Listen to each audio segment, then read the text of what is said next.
कोई भी काम करो तो मन से करो। काम में कभी भी चोरी नहीं करनी चाहिए, क्योंकि काम चोर मनुष्य कभी सफल नहीं होता है। और वो काम में अगर चोरी करेगा तो काम में परिपक्व नहीं हो पाएगा, जिससे उसे किसी भी चीज़ का पूर्णतः ज्ञान नहीं हो सकता है। इसी पर आधारित बहुत महत्वपूर्ण विषय इस कहानी में बताया गया है कि मनुष्य को काम कैसे करना चाहिए। टिड्डा और चींटी की एक कहानी के माध्यम से आप सबको हम बहुत ज्ञानवर्धक बातें बताएंगे। प्रिय बंधु, आप सब पहली बार हमारे चैनल पे दर्शक मेहमान बन के आए, आपका बहुत बहुत स्वागत है। हमारे चैनल एक नया युग को सब्सक्राइब करें और बेल आइकन दबाएं, जिससे आने वाली सारी ज्ञानवर्धक कहानियाँ आप तक पहुँचती रहें। आइए शुरू करते हैं। एक समय की बात है, उत्तर भारत के एक हिस्से में एक टिड्डा का एरिया था और वहाँ बहुत सारे टिड्डे रहते थे और चींटियों का भी झुंड रहता था। बसंत ऋतु का मौसम था। खाना खाने के लिए एक टिड्डा और चींटियों के पास कोई कमी नहीं थी। फिर भी चींटियां सुबह जल्दी उठती और सूर्योदय से पहले अनाज ढूंढने निकल जाती और दिन भर अनाज एकत्र करने के बाद वापस अपने बाल बच्चों में आकर अपने घर में आकर अनाज को बिल में जमा करती थी और फिर इसके बाद चाव से सभी चींटियां बैठकर जश्न मनाती और खाती थी। और जबकि वो टिड्डा, उसमें जो एक टिड्डा था जो कामचोर था, वो दिन भर गाना गाते हुए भन भन भन भन भन भन भन करते हुए इधर उधर घूमता रहता था। टिड्डा चींटियों को देखता और सोचता था कि मैं तो इतनी मौज मस्ती से जिंदगी जी रहा हूं और ये चींटियां दिन भर इतनी कड़ी मेहनत करके खाना इकट्ठा करने में लगी हुई हैं। टिड्डे को अक्सर इन चींटियों पर हंसी आती। बेचारी चींटियां अपना जीवन यापन करने के लिए मेहनत करती और मेहनत का खाती, लेकिन उसे उनका ये मेहनत बहुत मजाकिया लगता था, तो हंसा करता था, बुराई करता था। एक बार अनाज का दाना ले जाते हुए एक चींटी गिर गई। पास ही में टिड्डा बैठा हुआ था। चींटी ने टिड्डे से मदद मांगते हुए बोली, भाई टिड्डे, क्या तुम मेरी मदद कर सकते हो? यह अनाज का टुकड़ा मेरे बिल तक पहुंचा सकते हो? मैं बहुत थक गई हूं और मेरी तथा नहीं है कि वहां तक मैं इसको ले जाऊं। मैं बहुत थकी हुई। टिड्डा बोला, इतना सुहाना मौसम है, तुम्हें इस मौसम में आनंद लेना चाहिए। चारों तरफ कितनी अच्छी अच्छी हरियाली, खाने के लिए, भोजन करने के लिए। ईश्वर ने प्रकृति में कोई कमी छोड़ी नहीं है। सुनहरी धूप भी निकली हुई है।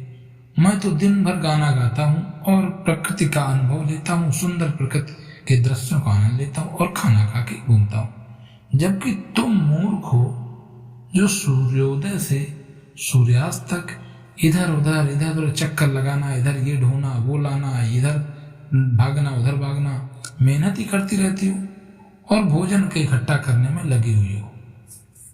चींटी बोली, टिड्डा भाई, हम ये भोजन गर्मियों के लिए इकट्ठा कर रहे हैं, क्योंकि अभी बरसात है और आगे गर्मियों में जंगल में आग रहती है, आग भी लग जाती है, लपट लगती है, सारा जो भी खाने का अनाज दाना है सब नष्ट हो जाता है, सारे पक्षी खा जाते हैं। तो जो हम इकट्ठा करके अपने बिल में रख रहे हैं, तो हमारे बच्चे परिवार से इसी से पलते हैं और खाते हैं, इसीलिए हम इसको इकट्ठा कर रहे हैं। आप हमारी मदद करें। गर्मी में जब चारों तरफ अनाज की कमी होती है और खाने के लिए कुछ ही नहीं रहता है, तब यही भोजन हम खाकर जिंदा रहते हैं। तुम्हें भी गर्मियों के लिए कुछ ना कुछ तो भोजन का संग्रह करके अवश्य रखना चाहिए टिड्डा भाई। चींटी की यह बात सुनकर टिड्डा बोला, अरे चींटी, ये सब काम बेवकूफ लोगों का है। अभी तो मुझे खाने का पर्याप्त भोजन मिल रहा है। कितना बढ़िया प्रकृति ने खाने के लिए दे रखा है। चारों तरफ हरियाली, कुछ भी खाऊं, मैं क्यों इकट्ठा करूं?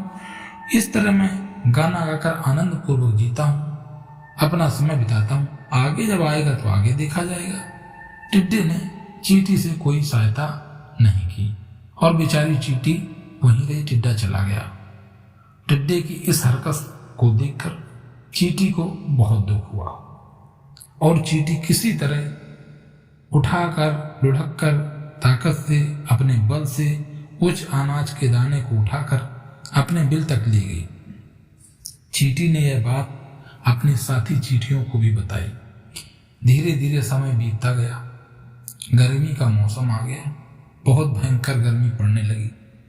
चारों तरफ खाने की त्राहिमाम त्राहिमाम होने लगी। इस बार की गर्मी अन्य साल की गर्मी से बहुत अधिक तेज और बहुत तीव्र गर्म हवाएं फेंक रही थी।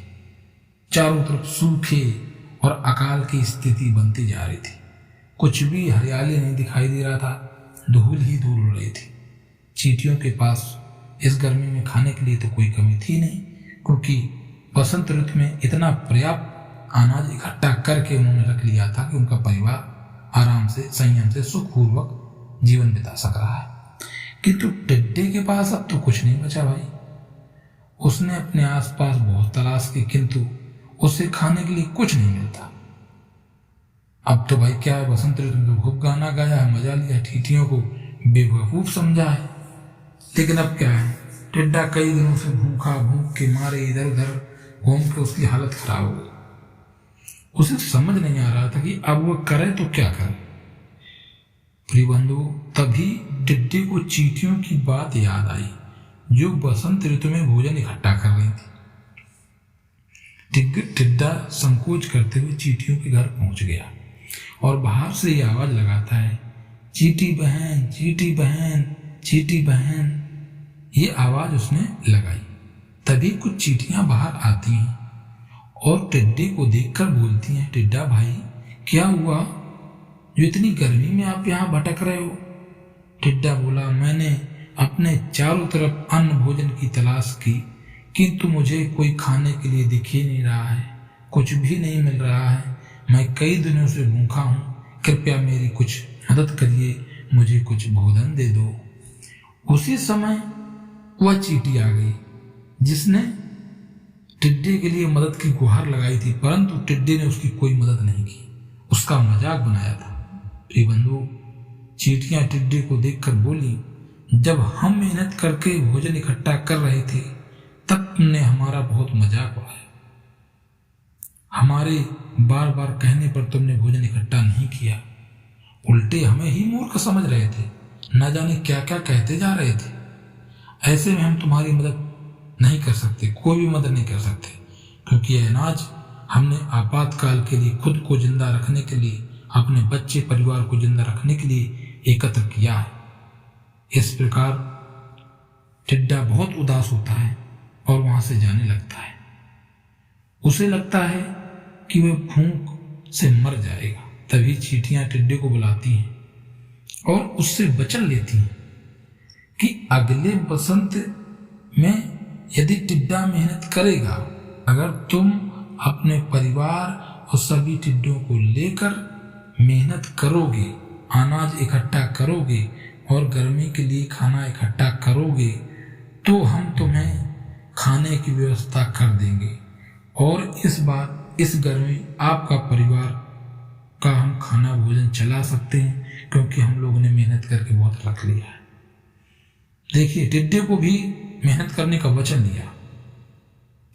तो टिड्डा बोलता है, जी चींटी बहन, मैं आपकी बात से सहमत हूँ। मैं पूरे परिवार के साथ ये वचन लेता हूँ और आपके साथ ही मैं भी मेहनत करूँगा, भोजन इकट्ठा करूँगा। अगली बार जब भी गर्मी आएगी तो मैं कहीं नहीं भटकूंगा, खुद का भोजन ही खाऊंगा। इस प्रकार चींटियों की मेहनत और दयालुता से टिड्डे की जान बच गई और टिड्डा भी अगले बसंत में चींटियों के साथ मिलकर खूब मेहनत करता है और गर्मियों के लिए भोजन एकत्र करता है। इस प्रकार से टिड्डे और चींटियों में यह सहमति बनी और आगे का जीवन आने वाली ऋतु में बहुत अच्छे से सबका कटने लगा। प्रिय बंधुओं, इस कहानी से ये हमको सीख मिलती है कि जीवन में कभी भी काम चोरी नहीं करना चाहिए और कभी कोई कार्य भविष्य को ध्यान में रख कर ही करना चाहिए। अगर आप भविष्य को ध्यान में रखेंगे तो वर्तमान भी अच्छा होगा और भविष्य भी अच्छा होगा, आप कभी परेशान नहीं होंगे। देखा, चींटी और टिड्डा की कहानी ये जीवन को बहुत एक महत्वपूर्ण सीख देने वाली कहानी। प्रिय बंधु, ये कहानी आप सब को बताना और सुनना, अपने बच्चों को सुनाओ, जिससे उनको ये लगे कि नहीं, मेहनत करने से ही जीवन सफल होता है, मेहनत करने वाला कभी नहीं हार सकता है। अगर ये कहानी अच्छी लगे बंधुओं तो कहानी को लाइक करना, कमेंट करके अपना उत्तर जरूर देना और चैनल को सब्सक्राइब करें और लाइक करें। आप सबका बहुत बहुत धन्यवाद। मिलते हैं अगली वीडियो में। नमस्कार।